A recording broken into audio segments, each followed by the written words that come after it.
आज हम पढ़ेंगे एस्लीप इन द वैली, एक कविता क्लास 12 के लिए। इसके कवि हैं आर्थर रिम्बर्ट। इस कविता को लिखा गया है कुल 14 पंक्तियों में, इसलिए हम कहते हैं इसे सोनेट। इसके दो भाग जो हैं, जो पहला भाग है उस भाग में है कुल 8 पंक्तियां हैं, इसे हम कहते हैं ऑक्टेव। और जो निचली 6 पंक्तियां हैं उसे हम कहते हैं सेस्टेट।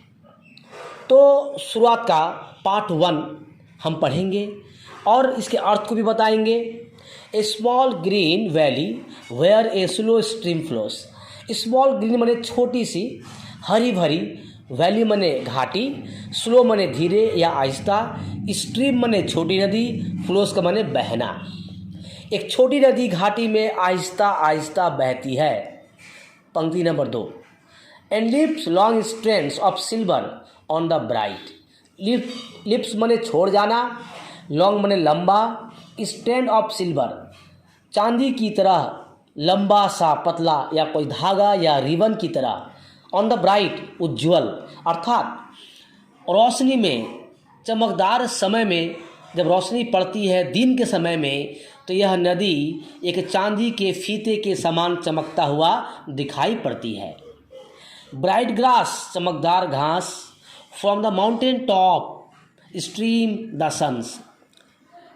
फ्रॉम मने से, माउंटेन टॉप मने पहाड़ का ऊपरी हिस्सा, स्ट्रीम मने नदी, द सन्स रेज मने सूर्य की किरणें। अर्थात पहाड़ के चोटी से, ऊपरी हिस्से से जो सूरज का जो धूप है, जो किरण है, वह नदी की भांति बहता हुआ ऊपर से नीचे आती है। They feel the hollow full of light. और ये रोशनी, ये किरणें, फिल मने भर देना, हॉलो मने खाली जगह, फुल मने भरा हुआ, लाइट मने रोशनी। तो ये सूर्य की किरणें उस खाली जगह को अपनी किरणों से भर देते हैं। Part 2, a soldier very young lies open mouth. Soldier मने सैनिक, यंग मने युवा, लाइस मने लेटना, ओपन माउथ मने मुंह का खुला होना। तो सैनिक जो है वह लेटा हुआ है लेकिन उसका मुंह खुला हुआ है। इसका मतलब होता है कि सैनिक या तो गहरी नींद में सोया हुआ है, उसको अपना होश नहीं है, या फिर वह सदा के लिए सो गया है, अर्थात वह जिंदा नहीं है, मृत है। A pillow made of fern beneath his head. Pillow मने तकिया, फर्न मने होता है जंगली पौधे या झाड़ी, विनीथ मने नीचे, हेड मने सर, अर्थात उसके सर के नीचे में प्रकृति ने एक तकिया बना दिया है फर्न का। जो जंगली पौधे हैं, जो कोमल पौधे हैं, कोमल पत्तियां उसकी है, उसका तकिया बन गया है उस सैनिक के लिए। पंक्ति 3 में हम देख रहे हैं, asleep stressed in the heavy undergrowth. अर्थात एस्लीप मने सोया हुआ, स्ट्रेच मने फैला हुआ, हैवी मने बहुत ज़्यादा, अंडरग्रोथ का मतलब होता है उसके नीचे में बहुत ज़्यादा परिमाण में जो जंगली घास है, जंगली पौधे हैं, जो झाड़ियां हैं, वो वहाँ पर ही फैला हुआ है, खिला हुआ है। अर्थात वो जंगली पौधे, वो जंगली घास जो कोमल है, उसका बिस्तर बन गया है और सैनिक उस पर लेटा हुआ है। चौथा पंक्ति जो है, पेल इन इज वार्म, वह गर्मी उसको लगा हुआ है। कैसे?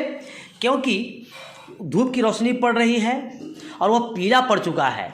इससे साबित होता है कि वह मरा है, लेकिन बदन में गर्मी है या गर्म है उसका बदन, क्योंकि अभी हाल ही में वो मरा है। ग्रीन सनसोक बेड, और जो उसका बिस्तर है वह धूप को कैच किया हुआ है उसको ठंडा से बचाने के लिए।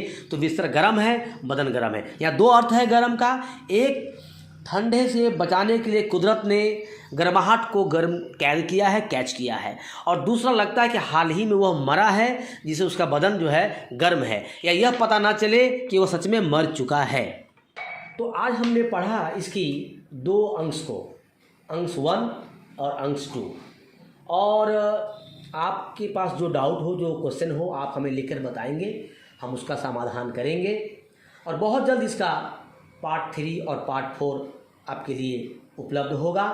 दोस्तों, इस वीडियो को लाइक करें, शेयर करें और अपना कमेंट दें, ताकि हम एजुकेशन को बढ़ाने के लिए, आप जैसे विद्यार्थियों की मदद के लिए हम लोग अपनी ओर से और भी ऐसे वीडियो बना सकें। धन्यवाद।